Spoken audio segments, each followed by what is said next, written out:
तो welcome back guys. आज हाजिर हूँ एक नई वीडियो के साथ आपके लिए लेकर एक नई नॉलेज वीडियो।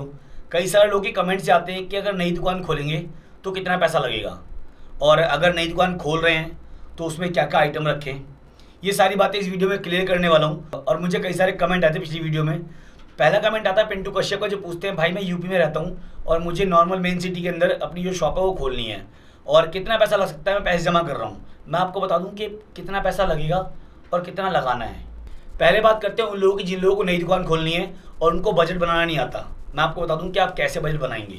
जहां पर आप दुकान खोलने वाले हैं, सपोज आपने कोई जगह ली है जिसका किराया 6,000 या 10,000 रुपये है, तो मैं आपको सलाह दूंगा कि पहले आप छोटे स्केल में या छोटा ही जो रेंट अमाउंट है ना उससे अपना काम शुरू करें। अब क्या है, आप एक बजट बनाएं कि महीने का खर्चा जो है वो 6,000 रुपये इस दुकान का है। उसके बाद अगला पॉइंट आता है आपके जो रोज़ के खर्चे हैं, आने जाने का, जो चाय पानी का है, और जो लड़का आपने रखा है यानी कि जो सैलरी आप दोगे, नहीं भी रखो, जो भी आपको देखना है, एक बजट बनाओ कि हाँ मेरा पर डे का खर्चा बैठता है इतना, जो मुझे महीने में इतना देना होगा। उसके हिसाब से आप 3 महीने कम से कम बैकअप लेके चलो, क्योंकि 3 महीने ज़रूरी है। अगर मान लो आप स्टार्टिंग में कभी काम करते हो, सीज़न है, ऑफ सीज़न है, तो उस टाइम पे दिक्कत होती है माल को सेल करने में। अगर सीज़न है तो माल बिक जाए, कोई दिक्कत नहीं है। अगर सीज़न नहीं है तो आपको कम से कम 3 से 4 महीने सर्वाइव करना होता है, जिसके लिए मान लो आपने दुकान खोल भी ली अगर, तो पहले महीने, दूसरे महीने, तीसरे महीने जो मुझे अगर नहीं भी काम होता है तो भी 5 से देना है, तो आप सक्सेस हो जाओगे उसके अंदर। अब आता है पॉइंट कि अगर आप 3 महीने मान लो दुकान का किराया भर रहे हो तो बेचोगे माल कैसे, क्योंकि यहाँ पर लूज पॉइंट ये कि दुकान अगर खुल गई, अगर वो ऑफ सीज़न के अंदर है, तो उसमें माल कैसे बेचा जाएगा। तो आप एक काम किए, जहाँ आपने 15-20 हज़ार रुपये लगाए हैं वह 1,000 रुपये और निकाल दो पैम्पलेट के लिए। पैम्पलेट पे क्या होगा, आप ऑफर दे सकते हो कस्टमर को। क्या है कि मान लो कि पैंट शर्ट का जोड़ा जो वो 799 में खरीदे, 899 में खरीदे, जो भी आपने सेटअप बनाया है, जिसका भी आप काम करने वाले हैं। अभी ये भी बताऊंगा आगे कि किस चीज़ की दुकान आपको खोलनी चाहिए और किस जगह पर खोलनी चाहिए। फर्स्ट पॉइंट ये आता है कि आप पैम्पलेट छपवाओ और उनको मार्केट में बंटवा दो, यानी कि आसपास के जो भी एरिया है, लड़का आता है, जो भी आपको लड़के मिलेंगे 100-200 रुपये लेंगे, आपके पर्चे जो बांट देंगे। अब उसमें क्या हुआ, आपकी दुकान का पहले प्रचार हो जाएगा कि हाँ आपने एक दुकान खोली है जहाँ पर आप सस्ता माल दे रहे हो। अब आपको यहाँ पर देखना क्या है कि मार्जिन जो कम रहे। अगर स्टार्टिंग में दुकान चलानी है तो आप सेट बना सकते हो। अगर आप लेडीज़ का काम कर रहे हो तो कुर्ती जैगिंग्स का सेट बना दो, जेंट्स का कर रहे हो तो ऐसे ही किड्स के अंदर।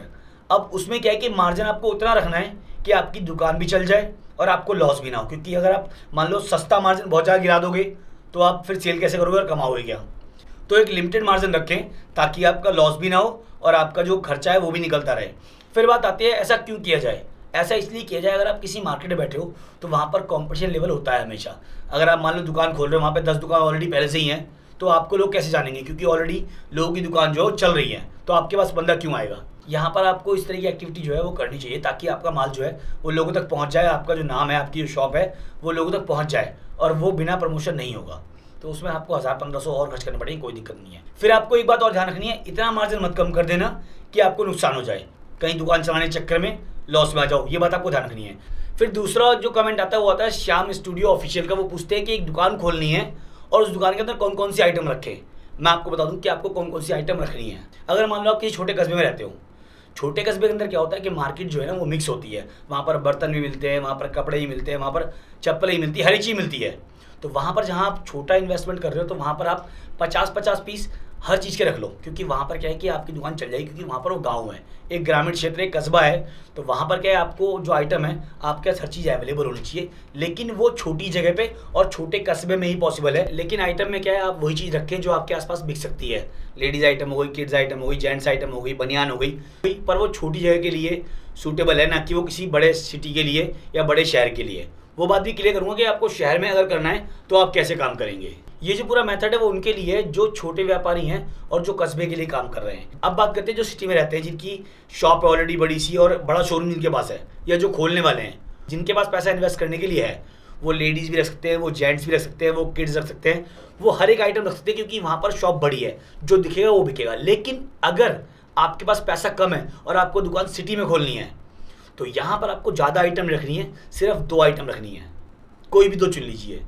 अगर आपको जेंट्स का करना है तो आप टी शर्ट लोअर रख लीजिए, ये बात ध्यान रखना। अगर आप बड़े शहर में छोटी दुकान खोल रहे हो तो ये बात आपको ध्यान रखनी है। अगर आप शर्ट जीन्स करना चाहते हो तो शर्ट जीन्स कर लो, कोई दिक्कत नहीं है, छोटी दुकान होगी, ज़्यादा किराया भी नहीं होगा और आपका जो पैसा है वो भी ज़्यादा नहीं लगेगा। लेडीज़ किड्स में क्या है कि ये आइटम चल जाती हैं। अगर आप लेडीज़ आइटम बेच रहे हो और साथ में किड्स के आइटम रख रहे हो तो आपकी आइटम सेल हो जाएगी। ये बात आपको ध्यान रखनी है अगर आप किसी सिटी में शॉप कर रहे हो तो, क्योंकि अगर कोई लेडीज़ कपड़े लेने आती है अपने लिए तो वो बच्चों के लिए पसंद करती है, कोई दिक्कत नहीं है। अगर वो बच्चों के लिए लेने आएंगे तो वो अपने लिए भी ले जाएंगे, तो कोई दिक्कत नहीं। वहाँ पर कुर्ती लेगिंग्स है, ये सूट होते हैं, कई सारी चीज़ होती हैं जो आप एक साथ कंबाइन कर सकते हो। लेकिन अगर आप छोटी दुकान पर खिचड़ी पका दोगे, जहाँ पर ऑलरेडी बहुत सारी दुकानें हैं जो जेंट्स की भी हैं, लेडीज़ की भी हैं, और आपने क्या किया, आपने सब कुछ रख लिया, आपने जेंट्स भी रख लिया, आपने लेडीज़ भी रख लिया, आपने बच्चों का भी रख लिया, वहाँ फंस जाओगे। क्योंकि वहाँ पर क्या है, वो सिटी है और वहाँ पर 10 ऑप्शन होंगे लोगों के पास ट्राई करने के लिए।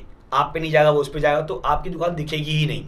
वहाँ पर एक पर्टिकुलर आइटम रखो कि हमारे पास 2 आइटम हैं जिन आइटम पर आप काम करने वाले हो, जब तक आप पे पैसा नहीं है, क्योंकि बजट आपको ही बनाना है। अगर आप बजट नहीं बनाओगे तो वहाँ पर आप फंस जाओगे। तो बजट बनाओ कि कितना खर्चा बैठेगा, वो भी आपको 2-3 महीने सर्वाइव करने के लिए चाहिए। अब बात करते हैं मार्केट को देखकर दुकान खोलने की।